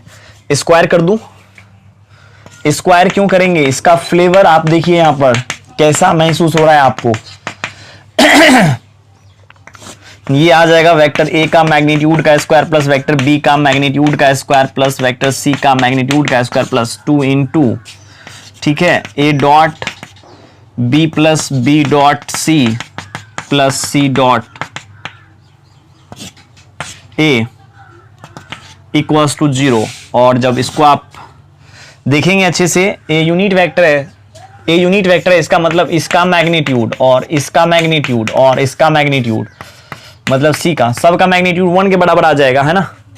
तो ये आ जाएगा 1 का स्क्वायर प्लस 1 का स्क्वायर प्लस 1 का square plus 2 into vector A dot vector B plus vector B dot vector C plus vector C dot vector A equals to 0, ये हो जाएगा 3 और इसका वैल्यू निकाल लीजिए। Vector A dot vector B plus vector B dot vector C plus vector C dot vector A equals to -3/2। ठीक है, ये हो गया।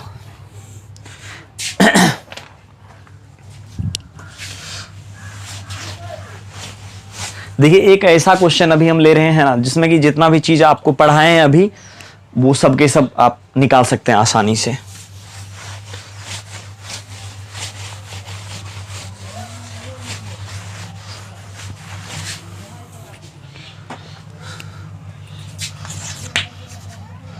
क्वेश्चन में है लेट ए इक्वल्स टू, छोटा छोटा ये चीज ले रहे हैं ताकि कैलकुलेशन मेरे को बिल्कुल भी दिक्कत नहीं आए। यहाँ बड़ा बड़ा भी रह सकता है डेटा है ना, मल्टीप्लाई सब करने में आपको थोड़ा सा टाइम लग सकता है। ठीक है, लेट ए दिया हुआ है एंड बी भी दिया हुआ है, देन फाइंड एक नंबर में vector A dot vector B, angle between vector A and vector B. ठीक है, angle between vector A and vector B, बस इतना। और तीसरा नंबर में projection of vector A on vector B. ठीक है, मतलब यदि वेक्टर ए दिया हुआ है, वेक्टर बी दिया हुआ है, वेक्टर ए डॉट बी निकालना है आपको। ठीक है, और वेक्टर ए और बी के बीच का एंगल निकालना है, angle between vector A and vector B, और projection of vector A on vector B निकालना है। ऐसा ही पूछा जा सकता है, projection of vector B on vector A. ठीक है, इतना सारा चीज आप निकाल सकते हैं आसानी से। चलिए अब निकालते हैं ए डॉट बी निकलेगा तो एंगल आराम से निकल जाएगा। अब फिर चलिए आगे, आप projection of vector A on vector B भी निकाल सकते हैं, projection of vector B on vector A भी निकाल सकते हैं आप आसानी से, कोई बड़ी बात नहीं है।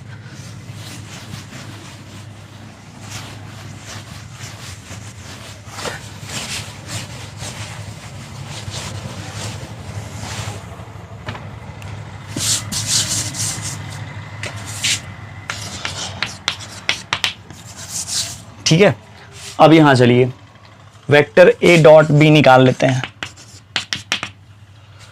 Vector A dot B I वाला को आई वाला के साथ मल्टीप्लाई करेंगे, मतलब कोफिशिएंट को, तो 1 × 2 प्लस फिर 1 × 1 प्लस 1 × 1 नहीं 2 × 1, कितना आ गया 5। इसका डॉट प्रोडक्ट 5 ही आएगा ना, इसको इससे करेंगे, इसका कोफिशिएंट इंटू ये 2 आ जाएगा, इसका 1, इसका 2 × 1 2 4 + 1 5 आ जाएगा, है ना। अच्छा, उसका एक नंबर का हो गया। दूसरे नंबर में एंगल निकालना है, इसके लिए तो मुझे पहले ए का मैग्नीट्यूड निकालना पड़ेगा, बी का मैग्नीट्यूड, क्योंकि ए डॉट बी निकल चुका है। तो चलिए ए का मैग्नीट्यूड निकालते हैं, 1 का स्क्वायर प्लस 1 का स्क्वायर प्लस 2 का स्क्वायर, तो √6। बी का मैग्नीट्यूड निकालेंगे, 2 का स्क्वायर प्लस 1 का स्क्वायर प्लस 1 का स्क्वायर, तो √ हो जाएगा क्या 6। ठीक है, और उसके बाद फिर कॉस थीटा निकालते हैं। कॉस थीटा निकाल लीजिए, उसका थीटा निकाल लीजिएगा। थीटा निकालना तो आसान है। अब इतना सारा फॉर्मूला कोई आदमी कैसे याद कर सकता है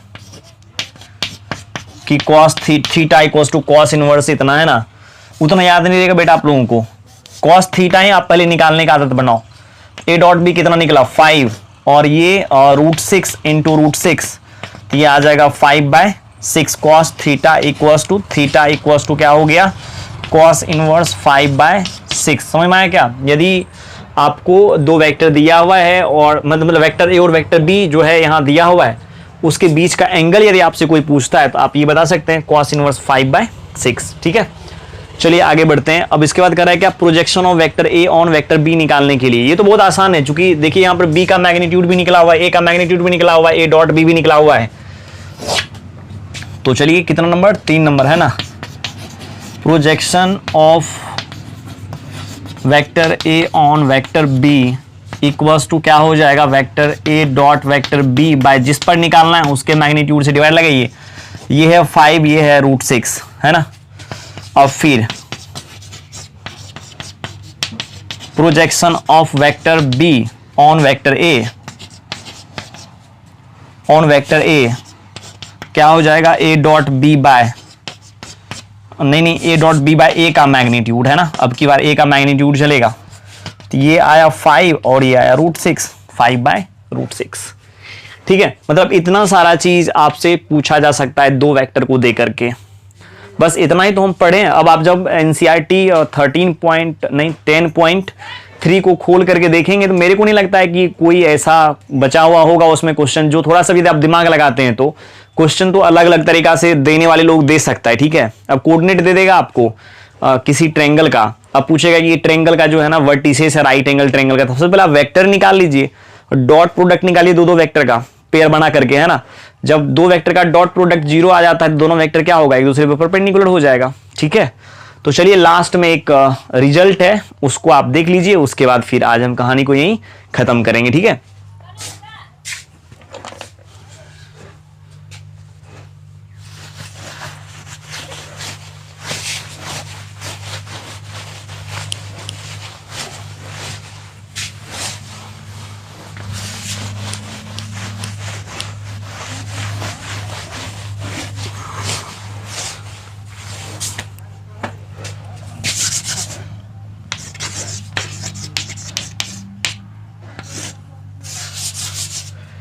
इसमें देखिए रिजल्ट क्या है, वेक्टर ए आपको दिया हुआ है, वेक्टर ए दिया हुआ है a1 into unit vector i, b1 into unit vector j, c1 into unit vector k, और वेक्टर b भी दिया हुआ है a2 into unit vector i, b2 into unit vector j और c2 into unit vector k। समझ में आया क्या, वेक्टर a दिया हुआ है, वेक्टर b दिया हुआ है,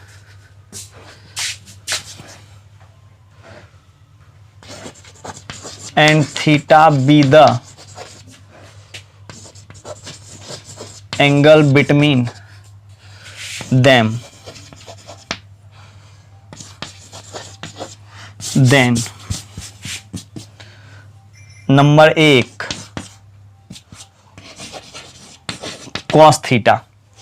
आप जानते हैं cos theta equals to formula, cos theta equals to होता है a dot B by A का मैग्नीट्यूड और बी का मैग्नीट्यूड।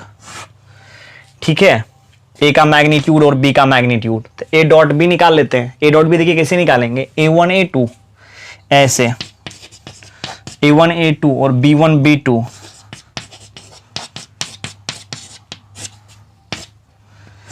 ठीक है ना। उसका देखिए फिर इसका मैग्नीट्यूड जब आप निकालेंगे तो a1 square plus b1 square plus c1 square का स्क्वायर रूट और a2 square plus b2 square plus c2 square का स्क्वायर रूट हो गया कितना बराबर,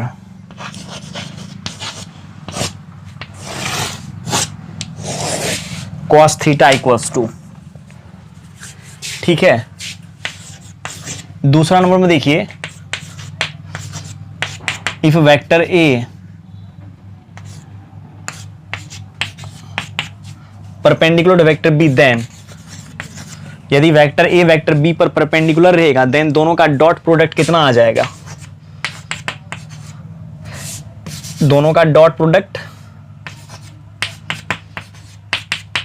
आ जाता है 0। अब दोनों का डॉट प्रोडक्ट 0 आ गया तो ये दोनों का डॉट कैसे लेंगे, इसको इससे, इसको इससे, इसको इससे, तो मतलब a1 a2 plus b1 b2 plus c1 c2 का वैल्यू 0 के बराबर आ जाएगा। तीसरा नंबर में है, if vector A is parallel to vector B, then जब वेक्टर ए वेक्टर बी के पैरेलल रहेगा तो हम आपको बता दिए हैं कि vector A equals to lambda into vector B लिखेंगे। तो वेक्टर ए देखिए यहाँ क्या दिया हुआ है, a1 into unit vector i plus b1 into unit vector j plus c1 into unit vector k equals to lambda into A2 into unit vector I plus B2 into unit vector J plus C2 into unit vector K, हाँ है ना। अब लेमडास आप multiply कर लीजिए, इधर देखिए क्या आ जाएगा, A1 into unit vector I, B1 into unit vector J and C1 into unit vector K equals to lambda into A2 into unit vector I, lambda into B2 into unit vector J और lambda into C2 into unit vector K, ठीक है ना। अब ये दोनों vector देखिए क्या equal है, इसका मतलब इक्वल है, इसका मतलब A1 equals to lambda into A2, ठीक है, और B1 equals to lambda into B2 और C1 equals to lambda into C2। तो यहाँ से आप लेमडा निकाल लीजिए, लेमडा जब आप निकालेंगे तो A1 बाय A2 आएगा, और लेमडा जब आप निकालेंगे तो B1 बाय B2 आएगा, और जब आप यहाँ से लेमडा निकालेंगे तो C1 बाय C2 आएगा। तो अब ये तमाम से देखिए लेमडा के बराबर ये भी है, लेमडा के बराबर ये भी है, लेमडा के बराबर ये भी है, तो आप बोल सकते हैं date is A1 bye A2 बराबर B1 बाय B2 बराबर C1 बाय C2। काफी इंपॉर्टेंट रिजल्ट है, ठीक है ना। इस रिजल्ट को आप अच्छे से रट जाइए, है ना। इस वेक्टर को देख करके आपको कुछ महसूस हो रही है क्या, ध्यान दीजिएगा यहाँ पर, इस वेक्टर को देख करके आपको कुछ महसूस हो रही है, इसको देख करके चलिए जो महसूस होगी हम यहाँ लिख देते हैं। इस वेक्टर का डायरेक्शन रेशियो है A1, B1 एंड C1, और इस वेक्टर को देख करके महसूस क्या हो रही है आपको, इस वेक्टर का डायरेक्शन रेशियो है A2, B2 और C2। अब यहाँ देखिए हम आपको 3D ज्योमेट्री में जैसे एंटर करेंगे वहां पर हम आपको बताएंगे जब दो वेक्टर आपको गिवन रहे, ठीक है, या दो लाइन गिवन रहे और दोनों का डायरेक्शन रेशियो यदि आपको गिवन रहता है, तब उसके बीच का एंगल यदि आपसे बोला जाए निकालने के लिए, देखिए अब ये डायरेक्शन रेशियो यदि मालूम है, इसका मतलब वेक्टर मालूम है, समझ में आया क्या। अब जैसे मान लीजिए डायरेक्शन रेशियो मालूम है तो वेक्टर मालूम है, अब दो लाइन के बीच का एंगल कहेगा निकालने के लिए, यही दोनों वेक्टर के बीच का एंगल निकाल लेते हैं तो आराम से दोनों लाइन के बीच का एंगल आ जाएगा। तो वहां पर हम बोलेंगे कि ये किसी लाइन का डायरेक्शन रेशियो है, इसका मतलब आपको ये मानना पड़ेगा कि उस लाइन पर जो वेक्टर होगा ना, उस वही वेक्टर ये है। एक लाइन रहेगा, दूसरा लाइन रहेगा जिनका डायरेक्शन रेशियो ये है, तो इसका मतलब आप ऐसे बोल सकते हैं उस लाइन पर जो वेक्टर होगा ना वो वेक्टर ये होगा। अब दो लाइन है मान लीजिए, इस पर वेक्टर ऐसे पैरेलल है, तो इसी चीज को हम इस पर शिफ्ट कर सकते हैं। जानते हैं आप जब वेक्टर को हम क्या कर सकते हैं, पैरेलली शिफ्ट कर सकते हैं। इसी वेक्टर को उठा करके यहां कर दिया, इस वेक्टर को उठा करके यहां कर दिया। अब दो लाइन के बीच का एंगल यदि आपसे कहे निकालने के लिए, यदि हम ये दोनों वेक्टर के बीच का एंगल ही निकालेंगे, दोनों लाइन के बीच का एंगल निकल जाएगा, हाँ या ना। तो हम वहां पर आपको ये बताएंगे कि अच्छा ठीक है, आपको बोला जा रहा है वहां पर दो लाइन का डायरेक्शन रेशियो जैसे दिया हुआ है, इसका डायरेक्शन रेशियो दिया हुआ है A1, B1 एंड C1, और इसका डायरेक्शन रेशियो आपको दिया हुआ है A2, B2 एंड C2, और आपको निकालना क्या है दोनों के बीच का एंगल। तो आप ये ऐसे समझिए एक वेक्टर, ये भी एक वेक्टर है, दोनों वेक्टर के बीच का एंगल निकालिए। दो वेक्टर के बीच का एंगल हम कैसे निकालते हैं, पहले cos थीटा ही निकाल लेते हैं ना। तो ये दोनों का डॉट प्रोडक्ट, मतलब इस वेक्टर का, ये भी एक वेक्टर ही है। आप ये मान करके चलिए, इसको आप डायरेक्शन रेशियो का आप दूसरा चीज मत मानिए, आप इसको वेक्टर मान करके चलिए, शॉर्टकट फॉर्म है वेक्टर का। अब कोई आदमी इतना लिखेगा, कोई आदमी इतना लिख करके निकल गया, इसका मतलब ये भी एक वेक्टर ही है।